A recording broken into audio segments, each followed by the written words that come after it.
Добар ден, добре дојдовте на Слободен печат. Започнуваат попладневни вести. Еве што има ново.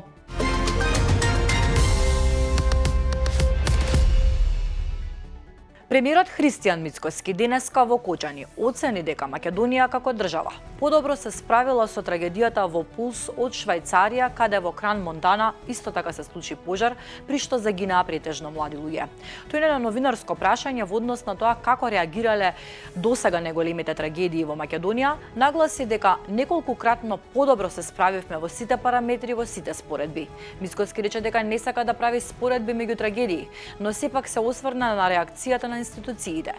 Премиерот додаде дека и покрај институционалната реакција, трагедијата не може да се поправи, бидејќи изгубените животи не можат да се вратат.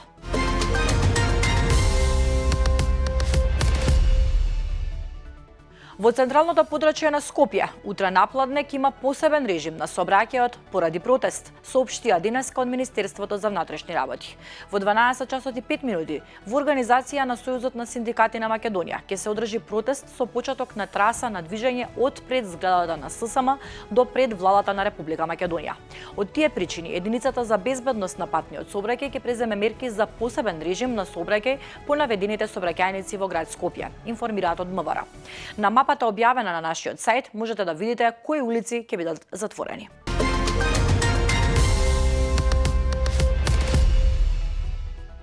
Дваесетгодишно момче од Крушевското село Саждево починало од струен удар, соопшти полицијата. Според информациите, момчето вчера било донесено во Прилепската болница без знаци на живот. Во општата болница Прилеп без знаци на живот бил донесен и 20 годишен. Увидот го извршила увидната екипа на ОВАР Прилеп.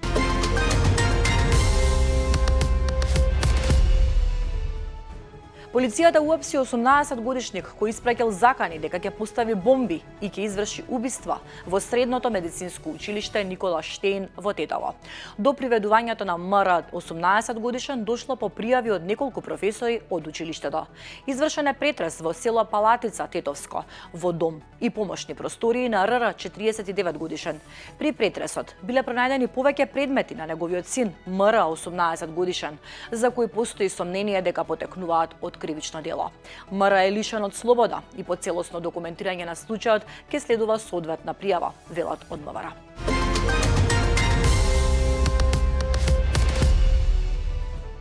Во пресрет на 15 март, денот на заштита на правото на потрошувачите, Министерката за образование и наука Весна Јаневска рече дека учениците во Македонија имаат познавање за основните поими, но не и како да ја применат финансиската писменост. Според Организацијата за економска соработка и развој, кажа Јаневска, нашето население е писмено финансиски околу 56%, што го окарактеризира како незадоволително. Затоа со банките и со УЈП ги учиме децата како да штедат и вложуваат, вели Јаневска.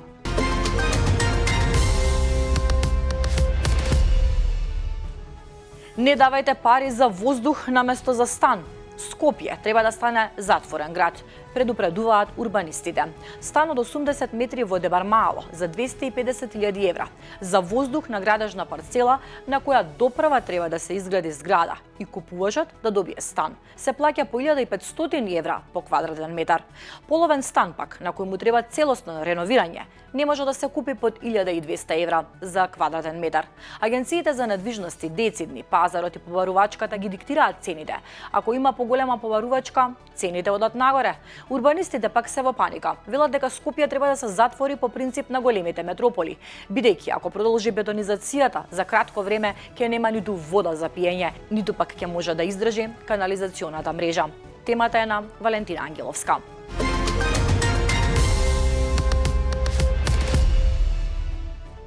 Синдикатот на културата реагира по предвременото разрешување на директорот на Националната установа Гостиварски театар Сулјаман Рушити, прашувајќи дали се работи за реваншизам од министерот за култура и туризам Зоран Љутков. Во решението што го објави синдикатот стои дека Рушити е избран на 16 декември 2022, а се разрешува од директорската позиција пред истек на мандатот. Оттаму велат дека разрешувањето доаѓа откако во оваа институција биле донесени правосилни судски пресуди во корист на вработените во културата. Министерот пак рече дека никогаш не постапувал самоволно, ниту ускратил законски загарантирани работнички права.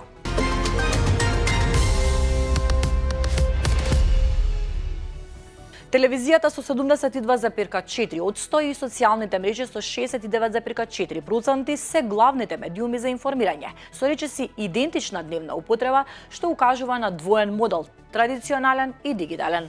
Онлайн медиумите или интернет порталите се стабилен трет столб, додека радиото и печатените гласила имаат маргинално влијание врз информирањето. Во поново време се истакнуваат и инфлуенсерите со реално, но ограничено влијание, покажува истражување на Агенцијата за аудиовизуелни медиумски услуги. Темата е на Бојан Шашевски.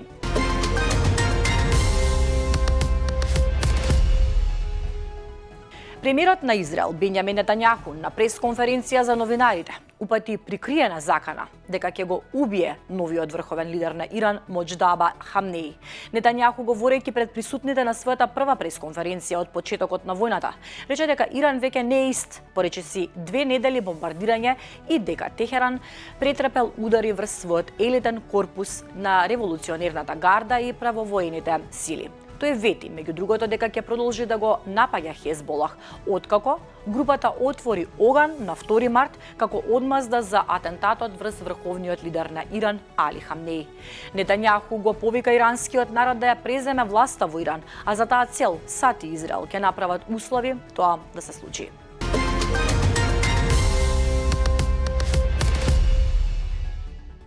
Во соопштението објавено утрово, Централната команда на САД на Блискиот Исток објави дека е потврдена смртта на 4 од 6 членови на екипажот на авионот за полнење гориво што се урна синоќа во западен Ирак. Спасувачките напори се во тек. Околностите на инцидентот се истражуваат. Сепак, губењето на авионот не се должи на непријателски или пријателски оган. Идентитетите на членовите на екипажот нема да бидат објавени до 24 часа откако ќе бидат известени најблиските роднини, соопшти американската команда.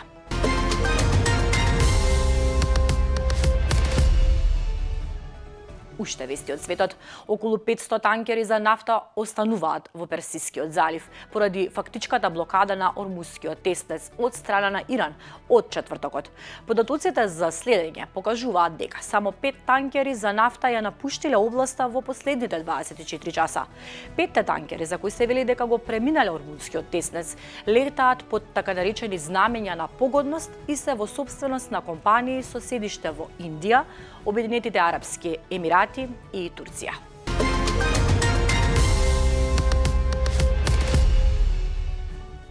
Британските авиони Тајфун на кралските воздухопловни сили РАФ се распоредени над Бахрейн како дел од одбранбените операции на Велика Британија на Блискиот Исток. 2 од 4 авиони испратени во Катар се специјално распоредени за пресретнување на дојдовните дронови, додека американско-израелскиот конфликт со Иран влегува во втората недела. Британскиот премиер Кир Стармер им дозволува на САД да ги користат британските бази за одбранбени цели, но во исто време истакна дека Велика Британија не учествува во офанзивни напади врз иранските позиции.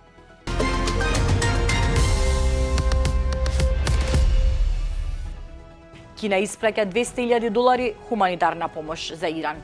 Средствата се наменети исклучиво за родителите на учениците кои загинаа во војната.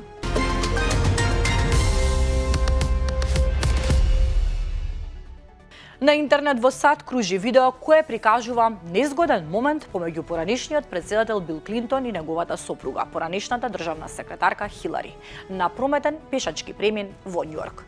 Инцидентот се случил во вторникот, додека двојката се враќала од настан и посета на нивната ќерка Челси. Контроверзното видео го прикажува поранешниот претседател како се смее додека ја турка сопругата на соседниот пешачки премин во очигледен обид за преминување на улица, пред да се вклучи семафорот. Хилари Клинтон веднаш реагираше, повлекувајќи се и кревајќи ги рацете за да го запре, додека можеше да се чуе како постојано вели: "Не, немој да го правиш тоа." Тоа беше последната информација во попладневните вести. Благодарам на довербата. Повеќе содржини побарете на slobodnpečat.mk.